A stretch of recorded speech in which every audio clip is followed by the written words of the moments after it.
Sans tarder, nous allons donner la parole au premier intervenant. Il s'agit d'Abdoulaye Thiam.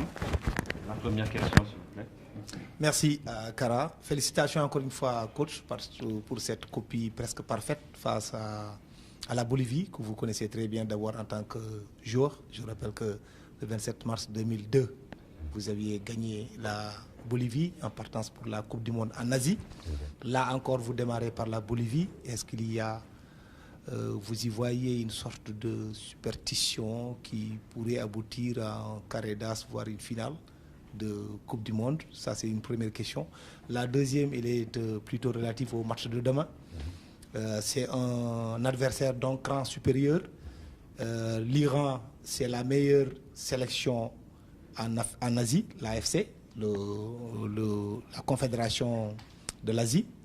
Le Sénégal, c'est la meilleure sélection au niveau de la CAF. Le Sénégal est 18e. Eux, ils sont 22e au niveau du classement FIFA. Tous les pays sont qualifiés pour la phase finale de Coupe du Monde.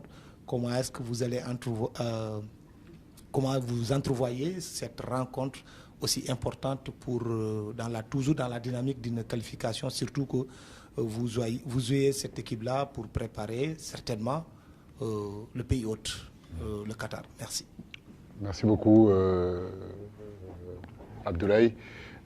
Oui, deux questions très, très importantes. D'abord, la première, et puis cette deuxième question-là concernant le match de demain. Je vais commencer par ça, parce que c'est le présent proche, j'ai envie de dire.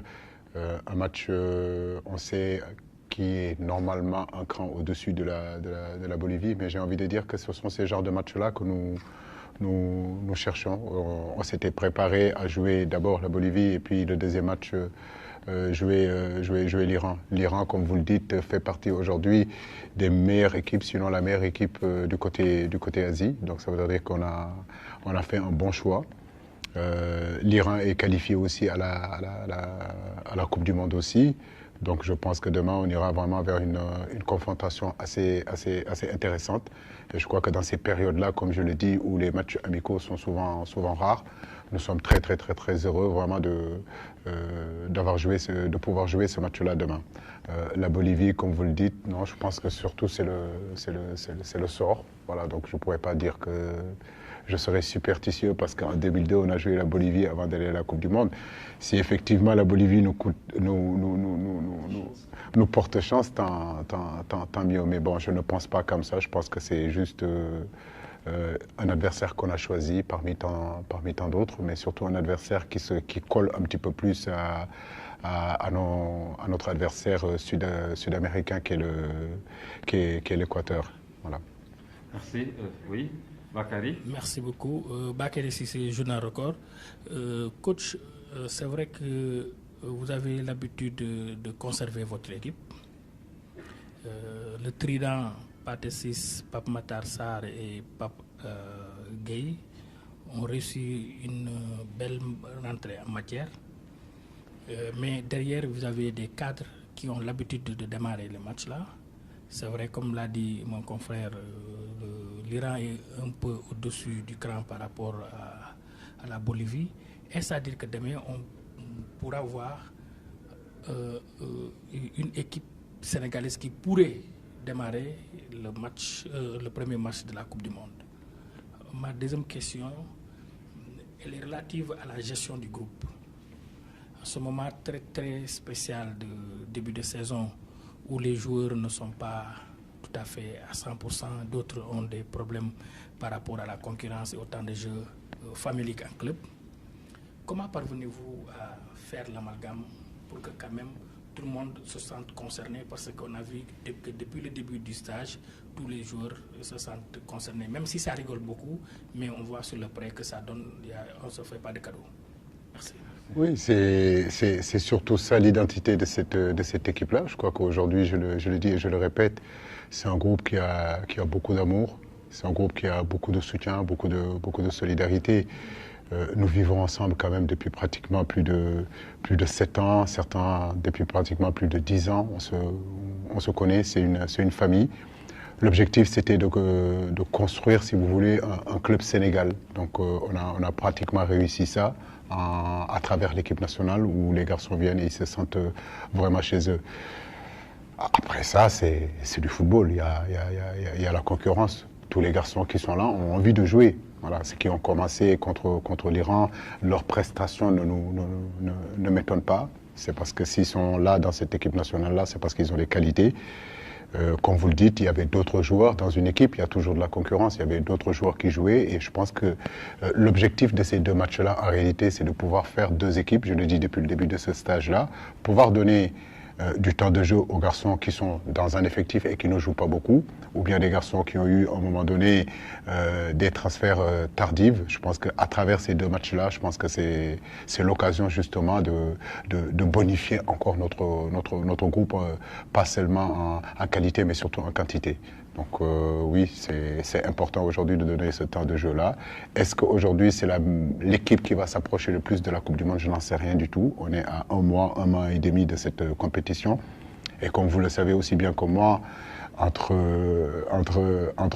aujourd'hui septembre, octobre et novembre, beaucoup de choses peuvent se passer. Mais en tout cas, je pense qu'on a mis une équipe compétitive contre la Bolivie.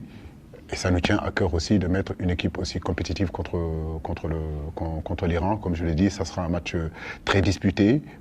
Deux équipes qualifiées à la Coupe du Monde, deux équipes qui ont envie de bien préparer et bien entamer leur Coupe du Monde.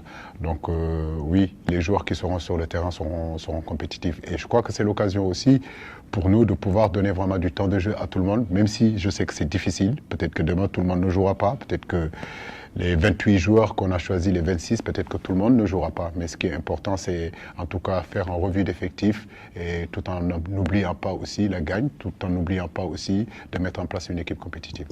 Merci. Au suivant. Coach, je suis Fatima, c'est là de la DSTV. Ma question aussi par rapport à l'équipe iranienne. Vous attendez à quel genre de match, quel genre de position? Ma seconde question, c'est par rapport à Abdou Diallo. On l'a vu à l'écart. Est-ce qu'il est blessé? Oui, il y a quelques pépins dans le groupe, mais je crois qu'il n'y a rien d'important. Je crois qu'il a eu une béquille. Aujourd'hui, on a préféré le laisser tranquillement. On fera le point. Excusez-moi. Sinon, comme je le dis, c'est l'occasion aussi de donner du temps de jeu à d'autres. Il y a un garçon comme Cheikhou qui est capable de jouer, un garçon comme Pape Abou qui est capable de jouer. Donc sur ce plan-là, pour moi, il n'y a pas de problème.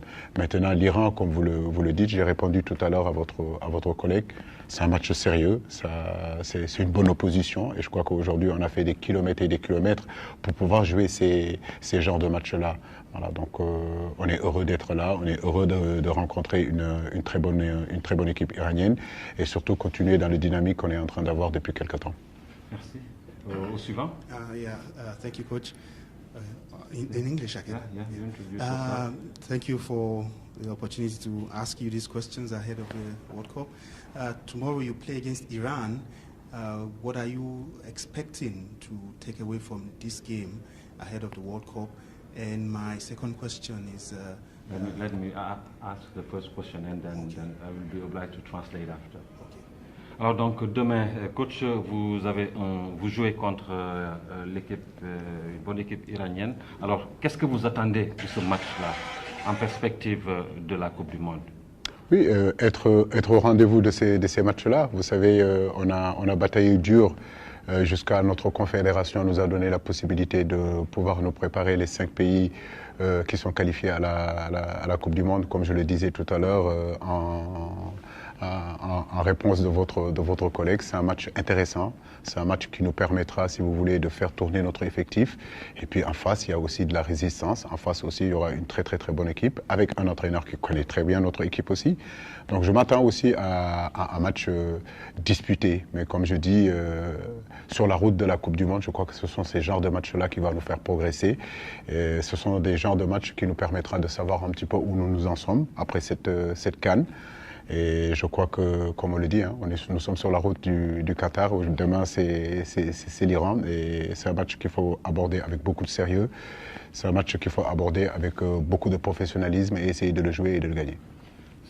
It's going to be a very tough game because Iran made it to the World Cup and we made it to the World Cup.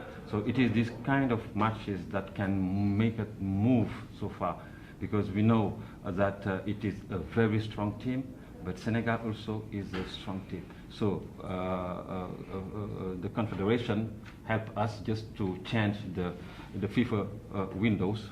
So then it is a very profitable thing. So we hope that tomorrow we will do our best to win because it will be a good preparation for the national team. Thank you very much.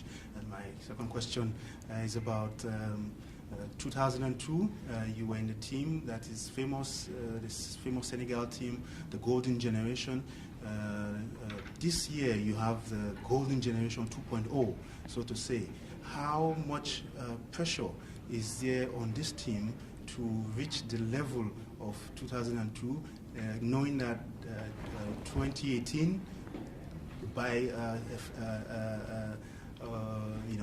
something happened that you didn't go through, something very unusual. And how far do you see this Senegal team doing in Qatar? Donc vous avez été une génération dorée en 2002. Vous avez joué dans cette équipe. Maintenant, en 2018, vous êtes le patron de cette équipe. Alors, comment est-ce que vous pensez pouvoir relever le défi? C'est-à-dire, en tant que coach, comment est-ce que vous pensez pouvoir faire plus que ce que vous avez fait en 2002, tout en sachant que déjà en 2018, malheureusement, vous n'avez pas tellement brillé comme vous l'avez fait en 2002. Maintenant, qu'est-ce que vous allez faire ou bien comment est-ce que vous pensez vous en sortir pour aller plus loin qu'en 2002? Mais rester nous-mêmes, faire ce que nous avons fait depuis un bon bout de temps, depuis 7 ans. La dernière Coupe du Monde a été très difficile pour nous à digérer parce qu'on a été éliminé au carton. 4 ans se sont passés, on a emmagasiné de l'expérience. Entre-temps, il y a eu la Coupe d'Afrique qui est là. Nous continuons sur le continent africain à faire partie aujourd'hui des meilleures équipes africaines. Nos garçons ont pris de l'expérience, d'autres joueurs jouent dans des grands clubs. Ils ont eu, à travers ces 4 années-là, des rendez-vous très importants qu'ils peuvent accumuler et mettre aussi dans leur expérience. La Coupe du Monde, c'est l'expérience. Et aujourd'hui, je pense que l'équipe du Sénégal est en train d'emmagasiner beaucoup d'expérience depuis ces années-là.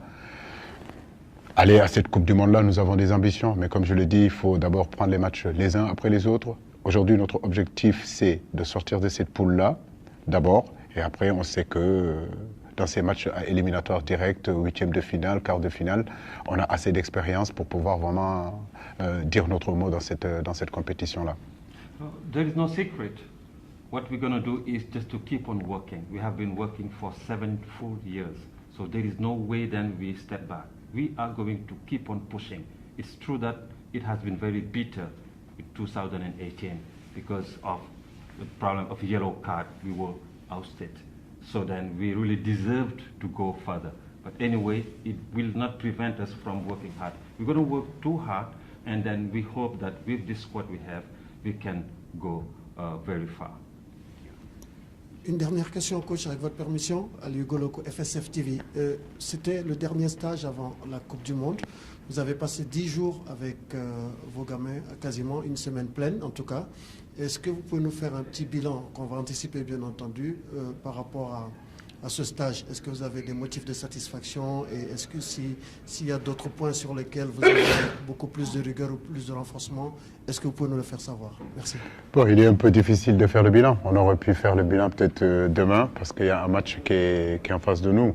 Mais si je peux faire le mini-bilan, j'ai envie de dire que le groupe est heureux d'être ensemble. Ils se connaissent depuis un bon bout de temps. Aujourd'hui, le fait de venir aussi avec l'équipe nationale leur fait du bien. Ça leur donne un bouffée d'oxygène aussi. Quand on voit les difficultés qu'ils sont en train de vivre dans leur club. Je peux vous garantir que depuis le début de la semaine, je vois vraiment des sourires, je vois vraiment des garçons qui sont heureux, mais qui restent sérieux quand même dans le travail. Je suis très satisfait vraiment de l'implication. Je suis très satisfait de l'état d'esprit que ce groupe-là a. Et comme je le dis, c'est cet amour-là, c'est ce soutien-là, c'est ce travail-là, c'est ce côté professionnel que nos garçons ont qui nous font faire des résultats. Donc il n'y a pas de secret. Donc il faut qu'on continue à être solidaires, il faut qu'on continue à travailler et tirer tous dans la même direction. Je pense que c'est cette solidarité-là qui nous fera gagner. Mais dans l'état d'esprit vraiment et dans les comportements, je suis vraiment satisfait. Merci coach.